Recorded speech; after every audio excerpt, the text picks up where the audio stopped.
నమస్తే అండి. ఇవాళ మనం వినబోయే కథ అమ్మ కోసం. రచించిన వారు సుజనా గారు. కౌసల్య సుప్రజ రామ పూర్వ సంధ్యా ప్రవర్తతే ఉత్తిష్ట నరశాదూల కర్తవ్యం దైవమంశికం. టేప్లో వస్తున్న సుప్రభాతంతో పాటు తాను గొంతు కలిపి పాడుతున్న మాలతి అప్పుడే లేచి హాల్లోకి వస్తున్న అన్నయ్యను చూస్తూ, అన్నయ్య లేచావా? ఫ్రెష్ అయి వస్తే కాఫీ ఇస్తానన్నయ్యా అంది పాలబ్బాయి తెచ్చిన పాలని లోనికి తీసుకెళ్తూ. ఎన్నాళ్ళైందిరా నీ గొంతు విని? అప్పుడే పనైపోయి స్నానం కూడా చేసేసావా? మన ఇంట్లో అయితే మంచంపై నుండి దిగేదానివే కాదు అన్నాడు 6 గంటలకే బయట నీళ్లు చల్లి ముగ్గు పెట్టిన వాకిలిని చూస్తూ ఆశ్చర్యంగా. పెళ్ళై 20 సంవత్సరాలైంది, ఇంకా పెళ్లి కాని మాలతేనా? నువ్వు నా పెళ్ళైన దగ్గర నుండి ఎప్పుడూ మా ఇంటిలో ఉండలేదు కాబట్టి నీకు ఆశ్చర్యంగానే ఉంటుంది. పొద్దున్నే 5 గంటలకల్లా లేవకపోతే పిల్లలకు ఆయనకు అన్నీ అందించడం కష్టమవదు? అన్నయ్య సుధాకర్కి లోనుండి కొత్త బ్రష్ టవలు అందించి వంటింట్లోకి వెళుతూ అంది. ఏమోయ్ ఉన్నావా? ఎన్నిసార్లు పిలవాలి? పలకవేం భర్త కేశవ్ అరుపుకు. ఏంటండి అంది చపాతీ పిండి కలిపే చేయితోనే గబాలున వంటింటి నుండి బెడ్రూంలో ఉన్న భర్త దగ్గరకొచ్చి. నీకెన్నిసార్లు చెప్పాను ఈ షర్టు గుండి ఊడిపోయింది కుట్టమని? వెళ్లే టైంకి తీరా చూస్తే ఇది సంగతి. అసలు రోజంతా ఇంట్లో ఏం చేస్తావ్? ఆ మాత్రం చెయ్యవేం? కోపంగా ఆఫీస్కి టైం అవుతున్నందుకు చిరాకుగా ఎగురుతున్న భర్త మాటలకు కళ్ళం వేస్తూ, గుర్తుండటం లేదండి, ఒక్క క్షణం, ఇప్పుడే కుట్టి ఇచ్చేస్తా నొచ్చుకుంటూ గబగబా వంటింట్లోకొచ్చి కొంచెం పిండితో చేయిలోని చపాతీ పిండిని పూర్తిగా ముద్దలోకి పెట్టేసి చెయ్యి కడిగి నాప్కిన్ కి తుడుచుకుంటూ క్యాలెండర్ కి ఉన్న సూది తీసుకుని సరిపోయే దారం తీసుకుని కళ్లద్దాలు పెట్టుకుని ఆ షర్టు గుండి దాచిన డబ్బా వెతికి తెచ్చి 2 నిమిషాల్లో కుట్టి ఇచ్చి వంటింట్లోకి వచ్చింది. అమ్మా ఇంకెంతసేపు? నాకు 5 నిమిషాలుంది టైము. కూతురి బెదిరింపు. వస్తున్నా తల్లి. ఇదిగో కుక్కర్లో పప్పు ఉంది, ఇదిగో పెనుంపై చపాతీ వేశాను, నీకు పెట్టిన టిఫిన్ తినేలోగా బాక్స్ పెట్టేస్తా. అమ్మా నాకస్సలు టైం లేదు, ముందు చపాతీ నాకెయ్యమంటే అక్కకేశావు. నాకు టిఫినే వద్దు, వెళ్తున్నా భుజాన బ్యాగ్ వేసుకుని అలిగి వెళ్తున్నాడు కార్తీక్. చిన్ను నా బంగారం కదూ, ఒక్క క్షణం, ఇదిగో నీ టిఫిన్ రెడీ. ఆగలవుతే పాఠాలేం తలకెక్కుతాయి? నాకేమొద్దన్నానా? ఇంకొకసారి అలా చెయ్యను గాని ఇప్పటికి తిను. నాకు టైం లేదన్నానా? నువ్వు బాక్స్ సర్దుకొని షూ వేసుకునే లోగానే తినిపిస్తా, సరేనా? పట్టు పట్టు, ఈ మాటల్లో 5 నిమిషాలు అయిపోయింది. కార్తీక్ నోటిలో కర్రీతో కలిపిన చపాతీ ముక్క పెడుతూ అంది.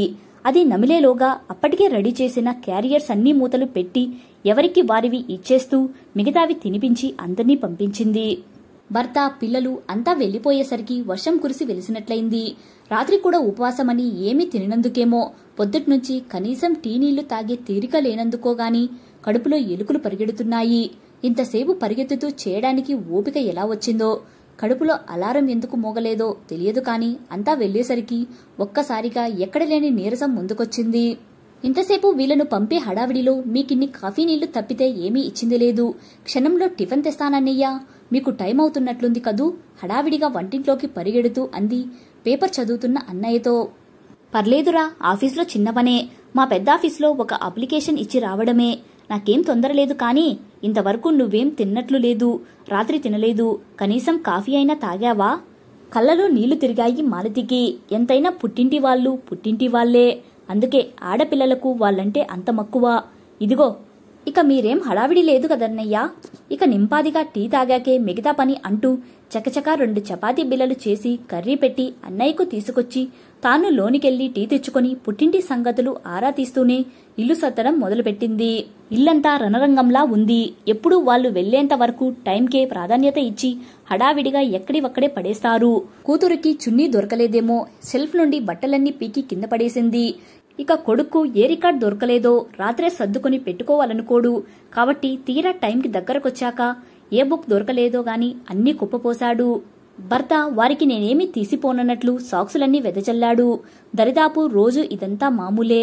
ఒకరోజు ఒక రికార్డ్ కనబడకపోతే పుత్రరత్నానికి మరో రోజు మరో రికార్డ్ కనబడదు. అన్నీ కనబడితేనే పెన్నో పెన్సిలో టైనో ఏదో ఒకటి కనబడదు. ఫలితం ఇల్లంతా హనుమంతుడు పీకి పాకం పెట్టిన అశోకవనంలా ఉంటుంది వాళ్లు వెళ్లేసరికి.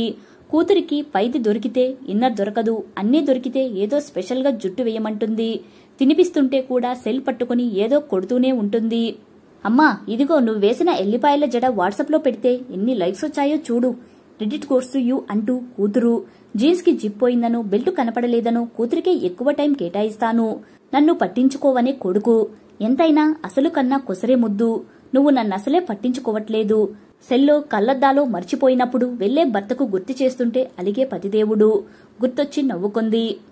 వాళ్లకు తినిపించిన ఎంగిలి పల్లాలు, పతిదేవుడు సగం తిని ప్రసాదంగా మిగిల్చిన టేబుల్ పైన ప్లేట్, సాంబార్ గిన్నెలు, చట్నీ గిన్నెలు అన్నీ ముందు షింకులో వేసి మూతలు తీసి ఉన్న పసుపు, జీలకర్ర డబ్బాల మూతలు పెట్టి యథాస్థానంలో ఉంచి పిండి చేత్తో పట్టుకున్న వాటిని షింకులో పడేసి మళ్ళోసారి ఇల్లు ఊడ్చి ముందర మొహం కడుక్కొని తులసి చెట్టుకు నీళ్లు పోసి దేవుడు పూజ చేసింది. కడుపు నకనకలాడుతుంటే మిగిలిన ఒక చపాతీ ఉంటే మళ్లీ చేసుకునే ఓపిక లేక అదే తిన్నది. మాసిన బట్టలు మిషన్లో వేసి పిల్లలు తుడుచుకునే వదిలేసిన టవల్స్ అన్నిటినీ దండంపై ఆరేసి ఎక్కడి ఒక్కడ సర్దుతుంటే ఎప్పటిలాగే మూలకు పెట్టిన మోగబోయిన శృతి బాక్స్, వీణలను ఒక్కసారి భారంగా చూస్తూ ఎప్పటిలాగే ప్రేమగా నిమురుతూ తుడిచి పక్కన పెట్టింది, చిన్నగా పాట హామ్ చేస్తూ. ఏమ్మా, సంగీతం ప్రాక్టీస్ చేస్తున్నావా? నీకు చాలా ఇష్టం కదా బయటకు వెళుతూ అన్న అన్నయ్య మాటలకు అదొకటే తక్కువ, అంత తీరికెక్కడదన్నయ్యా, అయినా చేసి మాత్రం చేసేదేముంది, రొటీన్ జీవితం నిట్టూరుస్తూ అంది. చెట్లకు నీళ్లు పోసి ఏ మొక్క ఎంత పెరిగింది పరామర్శిస్తూ కువకువలాడుతున్న పిచ్చుకలను బదులిస్తూ కొన్ని గింజలు చల్లి షింకులో ఉన్నవి తోమి వాషింగ్ మిషన్లోనివి పిండి ఆరేసేసరికి నిన్న ఆరేసిన ఎండిన బట్టలు మడత పెట్టడానికి ఎదురు చూస్తూ ఉన్నాయి. అవన్నీ మడతపెట్టి ఎక్కడి ఒకడ సర్దుతుంటే సుధాకర్ రానే వచ్చాడు. మాట్లాడుతూ పేపర్ తిరిగేసిందో లేదో లంచ్కి భర్త రానే వచ్చాడు. ముగ్గురు కలిసి భోజనం చేశారు. భర్త వెళ్లగానే అవన్నీ సర్ది గుండీలు పోయినవి, కుట్లు పోయినవి కుట్టి, ఎండబెట్టాల్సినవి, పురుగు పట్టినవి, బాగు చేయాల్సినవి చేసి పాప టాప్కి కుట్టే డిజైన్ 1 గంట కుట్టి తెల్లవారి టిఫిన్కి నానబెట్టడమో రుబ్బడమో చేసేసరికే పిల్లలొచ్చే వేలైంది.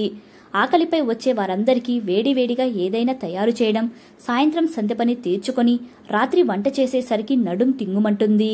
అంతా ఆ రోజు విశేషాలు చెబుతూ టీవీ చూస్తుంటే వింటూ తెల్లవారికి చిక్కుడుకాయ వలిచి పెట్టుకోవడము, దొండకాయ తరిగి పెట్టుకోవడము, పల్లీలు వేయించి పెట్టుకోవడము, చట్నీలోకి కొబ్బరి ముక్కలు చేసి పెట్టుకోవడమో చేస్తుంది.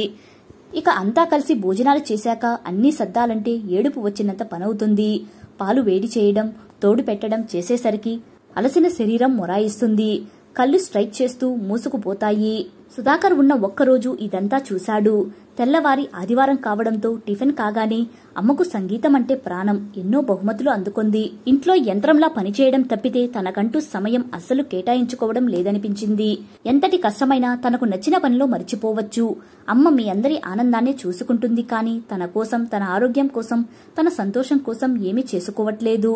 భూమిపై తిరిగే దైవం అమ్మంటారు. అమ్మ కనీసం 1 గంటైనా తన కోసం కేటాయించుకుంటే తన ఆరోగ్యం బావుంటుంది. జీవితం నిరాసక్తంగా కాకుండా చైతన్యవంతంగా ఉంటుంది. అమ్మ పెళ్లికి ముందు యోగా కూడా చేసేది. మీరంతా సహకరించి సాయంత్రం వచ్చాక తెల్లవారి హడావిడి కాకుండా రాత్రే సర్ది పెట్టుకుంటే అమ్మకు కొంచెం టైం మిగులుతుంది. గంట ముందు పడుకుని ముందే లేచి 1 గంట యోగా, సంగీత సాధన చేస్తుంది. మీరు అమ్మతో పాటు యోగా చెయ్యండి. రాత్రి వరకు శ్రమ చేయకుండా పని చెయ్యొచ్చు, ఆరోగ్యంగా ఉండొచ్చు. అందుకే ఇవాళ జరిగే సంగీతం పోటీలో అమ్మ పేరు ఇచ్చి వచ్చాను. ఆదివారం గనుక అమ్మకు సెలవిచ్చి మీరు కొంచెం సహాయపడితే అమ్మ సాధన చేసుకుంటుంది. మీకు అమ్మ కష్టం అర్థమవుతుంది. మనం కొంచెం ప్రేరణ ఇచ్చి సహకరిస్తే విజయం ఎలా సాధ్యమవుతుందో మీరే చూడండి అంటూ సుధాకర్ అంటుంటే హర్షిస్తూ అంతా చప్పట్లు కొట్టారు. కేశవ్ కూడా తాను ఇదంతా ఆలోచించనందుకు సిగ్గుపడ్డాడు. రక్త సంబంధమని ఇందుకే అంటారేమో అన్నట్లు మాలతి కళ్ళ నిండా నీళ్లు నిండాయి. నాకు ప్రాక్టీస్ లేదు కదన్నయ్యా అంటుంటే కూతురు శృతి బాక్స్, కొడుకు వీణ తెచ్చాడు. అడిగిందే తడువుగా పాట అందుకుంది. పరిసరాలు మైమరిచిపోయింది.